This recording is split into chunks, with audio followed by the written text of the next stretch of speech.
Hi everyone, my name is Florence and welcome back to our Great Canadian Adventure. So if you've ever wanted to move to Canada but have no idea where to start, this video is for you.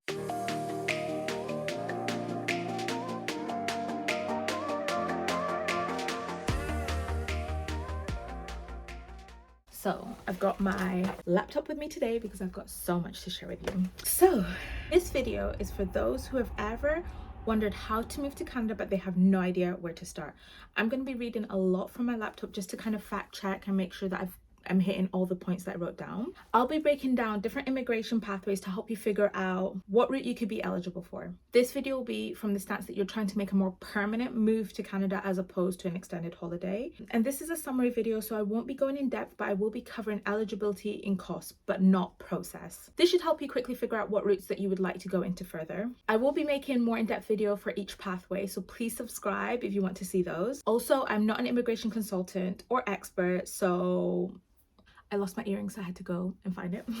But myself, some friends and family are making the move to Canada, so I'm kind of gathering all this information and I just wanted to put it all together just to help you get started. Just please do your due diligence, and okay, let's get into it. So I will start with the IEC, which is International Experience Canada. So there's no specific order to how I'm doing this video. I just wanted to start with IEC because I feel like it's the easiest and the cheapest option. If you're eligible, it would be, I think, the best way to get your foot in the door in Canada. So IC is split into 3 streams, which is work and holiday, young professionals, and international co-op, which is the internship. Eligibility. The eligibility for all 3 streams are you have to first and foremost be from one of these partner countries. I'll put the list up here. You have to be between 18 and 30 inclusive. Have 2,500 Canadian dollars available and accessible to you, and have health insurance to cover the duration of your stay. And you have to have enough for a round trip ticket. So I guess that maybe can come from 2,500, but I'm not sure. And have a valid passport. If you're not between the ages of 18 and 30, don't fret. There are other options open to you up until the age of 35 using something called a registered organization, but I'll go more in depth with that in my IEC video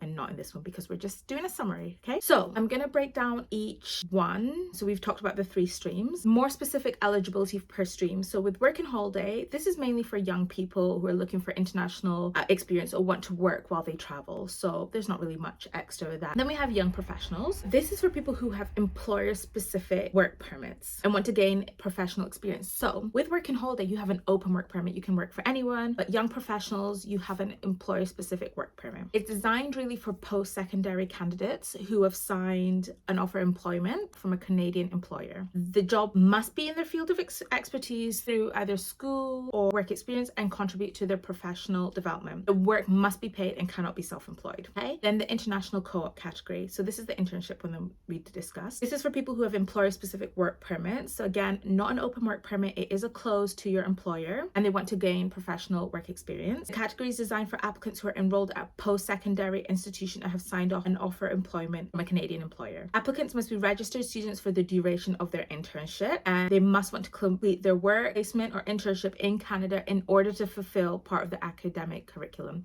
So basically you have to be a student in your home country and you're basically coming over to Canada as for an internship to get a bit more professional experience. So the only thing with IEC, you cannot bring your family along. The application is just for you. You can come with your kids, but they will have to get something like a visitor visa. I'll go more in depth with my IEC video. Right, so I hope that helps so far. This is the cost. The IEC, like I mentioned, is one of the cheapest immigration options. So the cost is 161 Canadian dollars, and you just have to have 2,500 Canadian dollars in your bank accessible to you. It's really a great option for those eligible and budget conscious. So that's IEC in a nutshell. It's getting dark, so I'm going to speed through express entry, but we're going to have to stop after this one. Then we have express entry. So I'm going to read this. Express entry is the quickest way to immigrate to Canada. Maybe not as quick as IEC, but other routes. And that doesn't necessarily mean everybody can immigrate to Canada through express entry, but hopefully this video will explain why. So express entry is broken down into 3 streams. Canadian Experience Class, which is CEC, Federal Skills Worker Program, Federal Skilled Trade Program. Express entry works on a point system. So each category assigns your point, and the higher the points, the more chance you have of being invited to apply for Canadian PR. What's great about express entry is that you will permanent residency, whereas with IEC you have to do the 2 years and then there's other streams to get. It is competitive. You're ranked against other applicants, and the best ranking candidates are invited to apply. The great thing about this pathway is that you can bring your family along. Each stream has different eligibility broken down into the following categories. So you've got to meet the language level, type or level of work experience, amount of work experience, a job offer possibly, and education. So let's get into it.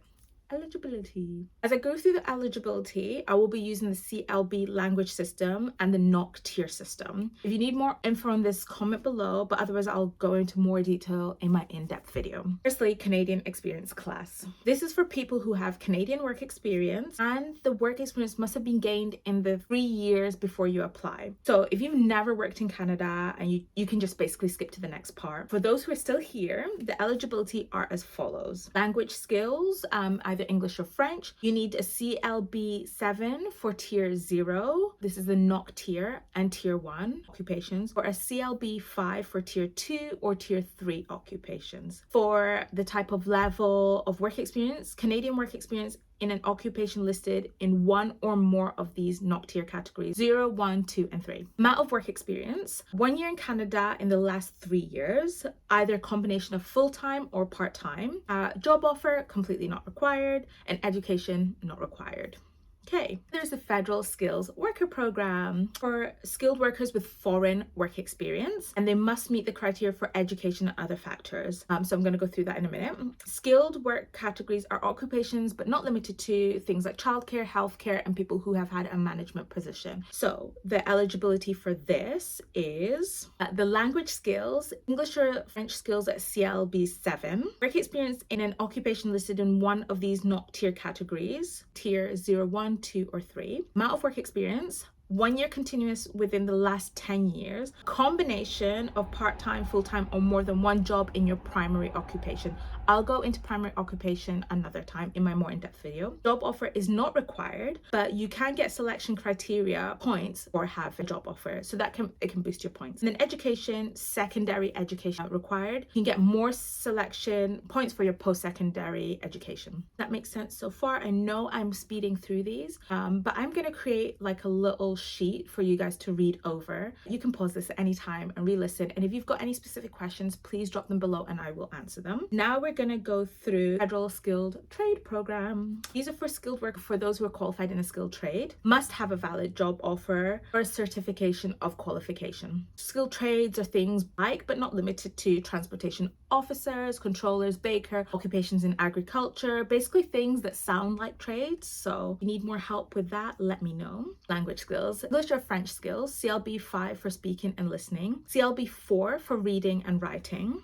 Type, level of work experience, so this is a lot. Work experience in a skilled trade under key groups of tier 2 or tier 3. And then there's all these major groups. I'm gonna put this up on the screen for you to read for yourself. Amount of work experience: 2 years within the last 5 years, either combination of full-time or part-time work, and job offer required. A valid job offer of full-time employment for a total period of at least 1 year, or certificate of qualification in that skilled trade issued by a Canadian provincial, territorial, or federal authority. Oh my goodness, what a mouthful. Education, not required. Hey guys, we are speeding through this. Ooh, so yeah, that's the eligibility part done. So let's talk fees. Okay, so for express entry, you will have to pay for a number of things. Fees that I'm gonna state are estimates and will vary by which company you choose to use. Just make sure you use an accredited or accepted company, basically for your police report or for your language tests. Okay, so language test is about 200 Canadian.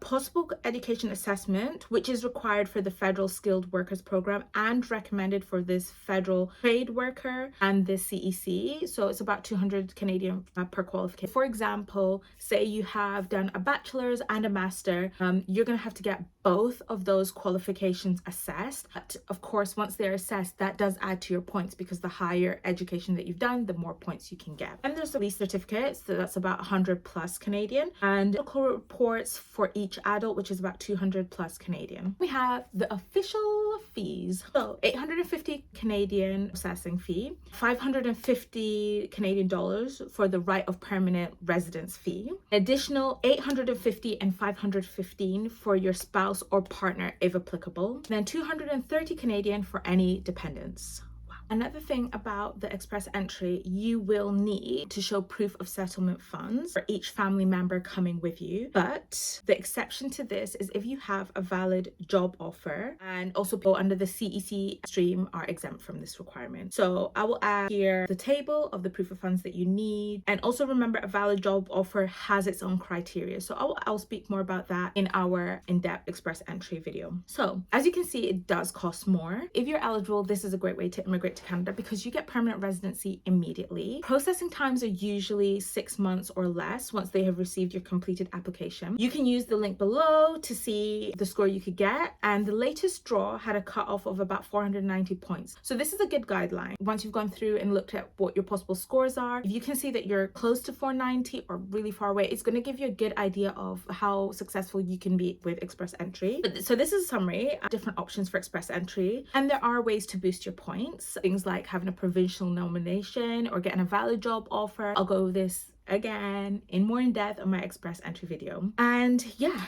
I'm gonna end the video here because it's getting way too dark, as you can see. And what I will be saying is the next thing I will start off with is the study route. So usually if the IEC route or the express entry route does not work for people, a lot of people start looking into studying as a means to get into Canada, get a Canadian qualification, get Canadian work experience, and then apply for permanent residency. So that will be my next video. And then I'll also be covering things like the LMIA, provincial nominations, Atlantic immigration, spousal sponsorship, which is the one that we're going through. But I just wanted to start with this because I feel like these are the two biggest options for people, and then I will go on to studying because I think that's the next most popular option for people who can't go under this. So thank you so much. I'm so sorry about this lighting, but I've tried to film this video so many times and I just thought if I don't get this out, I will never get it out. So hopefully you can excuse the lighting this time around. I'm gonna try to put it up. But thank you so much for joining me. Please subscribe, please like this video, please leave any comments below that you have, any questions and comments. Please follow me on my TikTok, my Instagram. I have a Facebook community page for people who are interested in moving. It's a really positive page.